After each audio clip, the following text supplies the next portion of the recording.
Causes of bad breath. Dehydration. Everything that contributes to a drier mouth also increases the chance of bad breath. You hear about morning breath. Well, this is a perfect example. Most people sleep with their mouths at least a little bit open, which reduces the amount of saliva through evaporation. When the mouth dries out, bacterial colonies multiply, and then you have not only a bad taste in your mouth, but bad breath to match. Drinking and smoking also contribute to dry mouth. Both of them dry out your mouth and provide a great environment for bacteria to thrive. Alcohol acts as sort of a drying agent. The alcohol evaporates quickly and then it carries off moisture away with it. And that includes not only alcoholic drinks, but also mouthwash. Who would have thought of mouthwash? But it's one of the many causes of bad breath you'll find when you download our ebook. There are two components to a dry mouth. The first is the local hydration level of the mouth itself, and the second is the overall hydration, which would be how much moisture you have in your body to start with. Things like coffee, tea, soft drinks are, of course, very popular, but if you suffer from bad breath, they're not something you should be indulging into frequently. Here's the thing, most of them contain caffeine, which is a diuretic, and that's the last thing you need if you want to keep yourself hydrated. Second, they often contain lots of sugar, which provide more food for bacteria.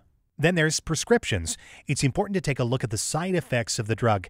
If you'll notice, many drugs list dry mouth as one of the side effects, and whenever you see that on the list, remember this drug could also contribute to bad breath. Get the facts and download our ebook today. Cigarettes, which we've mentioned, are a culprit in causing bad breath. And here's the reason. Cigarette smoke is hot. When you puff on a cigarette, the smoke raises the temperature inside your mouth. That causes saliva to evaporate. So the less saliva, the more room for bacteria to develop and the greater chances of bad breath. And then there's stress.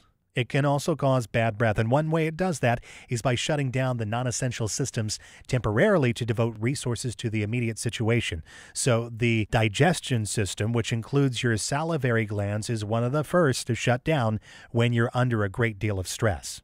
Now, in just a short time, we've covered a lot of ground, a lot of causes for bad breath.